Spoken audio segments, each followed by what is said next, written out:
പാകിസ്ഥാനെ സഹായിക്കുകയും പിന്തുണയ്ക്കുകയും ചെയ്ത രാജ്യങ്ങൾക്കെതിരായ ക്യാമ്പയിൻ കാട്ടുതീ പോലെ പടർന്നു പിടിക്കുകയാണ്. ടൂറിസം മേഖലയിൽ തുടങ്ങിയ പ്രചാരണങ്ങൾ അതും കടന്നു പോകുന്ന ലക്ഷണങ്ങളാണ് ഇപ്പോൾ കാണുന്നത്.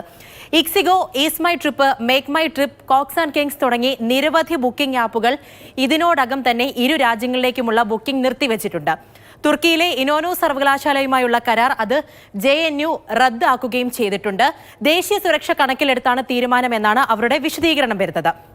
ടർക്കിഷ് എയർലൈൻസുമായി തുടരുന്ന കരാറിന്റെ പേരിൽ വിമാന കമ്പനിയായ ഇൻഡിഗോയും സമൂഹ മാധ്യമങ്ങളിൽ പ്രചാരണം നേടുന്നുണ്ട്. എന്നാൽ ഇതുവരെ ടർക്കിയിലേക്കുള്ള സർവീസുകൾ ഇൻഡിഗോ നിർത്തിവച്ചിട്ടില്ല. ഈ പ്രചാരണമെല്ലാം വ്യാപകമായി പടരുന്നു എന്നതിന് ഈ ബുക്കിംഗ് ആപ്പുകൾ പുറത്തുവിടുന്ന കണക്കുകൾ തന്നെയാണ് ഏറ്റവും വലിയ തെളിവായി നിൽക്കുന്നത്. തുർക്കിയിലേക്കും അസർബൈജാനിലേക്കുമുള്ള വിമാന ടിക്കറ്റുകളുടെ ക്യാൻസലേഷൻ 2.5 മടങ്ങ് വർദ്ധിച്ചുവെന്നാണ് മേക്ക് മൈ ട്രിപ്പ് പറയുന്നത്. തുർക്കിയിലേക്കും അസർബൈജാനിലേക്കുമുള്ള ബുക്കിംഗിലും വലിയ ഇടിവാണ് ഉണ്ടായിട്ടുള്ളത്. 60% ഈ ബുക്കിംഗിലെ കുറവ്. ഈസ് മൈ ട്രിപ്പിന്റെ കണക്ക് പ്രകാരം തുർക്കിയിലേക്കുള്ള യാത്രക്കാരിൽ 20% പേർ യാത്ര വേണ്ടെന്ന് വെച്ചിട്ടുണ്ട്. അസർബൈജാനിലേക്കുള്ള യാത്രക്കാരിൽ 30% പേരും ഈ യാത്ര വേണ്ടെന്ന് വെച്ചിട്ടുണ്ട്, അവിടേക്കുള്ള യാത്ര വേണ്ട എന്ന് വെച്ചിട്ടുണ്ട്. തുർക്കിയുടെ മൊത്ത ആഭ്യന്തര ഉൽപാദനത്തിന്റെ 12% അത് ടൂറിസത്തിൽ നിന്നാണ്.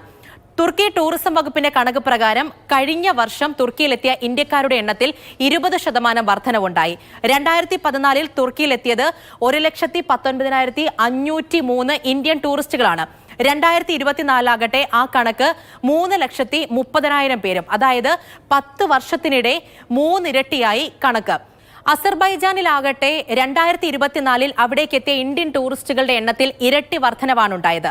2014 വെറും 4,853 പേരാണ് ഇന്ത്യയിൽ നിന്ന് അസർബൈജാൻ സന്ദർശിച്ചത് എങ്കിൽ കഴിഞ്ഞ വർഷം അത് 2,43,589 ഉയരുകയായിരുന്നു. 1 ലക്ഷം രൂപയ്ക്ക് തത്തുല്യമായ അസർബൈജാൻ മന്നത്താണ് ഒരു ശരാശരി ഇന്ത്യക്കാരൻ 2024 അവിടെ ചെലവഴിച്ചത്. ടൂറിസം നൽകിയ വരുമാനം എത്രത്തോളമാണ് എന്ന് ഈ കണക്കുകളിൽ നിന്ന് പോലും വ്യക്തമാണ്. അതായത് നിലവിലെ സാഹചര്യത്തിൽ ഇന്ത്യൻ ടൂറിസ്റ്റുകൾ ഈ രാജ്യങ്ങളോട് മുഖം തിരിക്കുന്നതോടെ അവരുടെ ടൂറിസം രംഗത്തുണ്ടാകുന്നത് കനത്ത നഷ്ടം തന്നെയായിരിക്കും.